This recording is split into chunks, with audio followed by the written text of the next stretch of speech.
Évidemment, très joyeux. Et puis, c'est ça que je tenais à te dire. On l'a écrit pendant le confinement, à un moment où il n'y avait pas vraiment beaucoup de place pour croiser des gens et être dans la chaleur du groupe. Et peut-être ça a joué.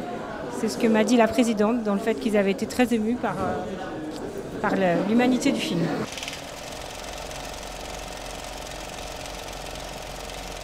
D'une manière formidable, parce que c'est la première fois que j'entendais des réactions du public en dehors de celles du groupe avec lequel j'ai travaillé. Puis moi, c'est une aventure qui a commencé en 2013, prend toujours beaucoup de temps. Et parce qu'il y a un long processus de cheminement, parce que je voulais faire un truc sur les faussaires. Donc ça prend beaucoup de temps, voilà.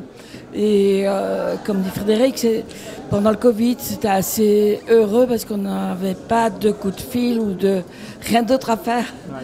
Ça, c'est quelque part, le premier temps du Covid, c'était génial. Deuxième, après, ras-le-bol, mais bon, les premiers, c'était bien. Voilà, on se voyait par vidéoconférence, en rendez-vous hebdomadaire le mercredi. C'était bien, ça nous faisait avancer dans les idées pour l'écriture du film.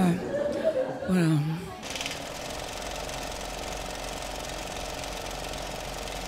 J'espère bien, et puis les réactions qu'on a eues dans la rue suite au film, des gens qui ont été émus.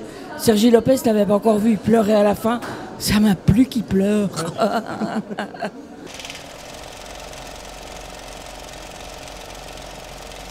On n'est pas des faussaires, et en même temps, moi, qui ai toujours eu le syndrome de l'usurpation depuis le début que je fais ce métier, c'est-à-dire sur scène en me disant « Yolande, tu fais ce métier, c'est pas pour toi, tu es trop timide ».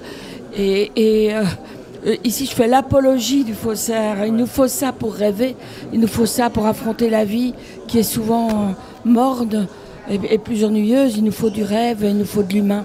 Ce film raconte ça. Oui, c'est dit, d'ailleurs, un des personnages dit « Sans les faussaires, la vie serait triste » et il valide le fait qu'il... C'est une parole de Paul Valéry qui existe. Je me suis basée beaucoup là-dessus.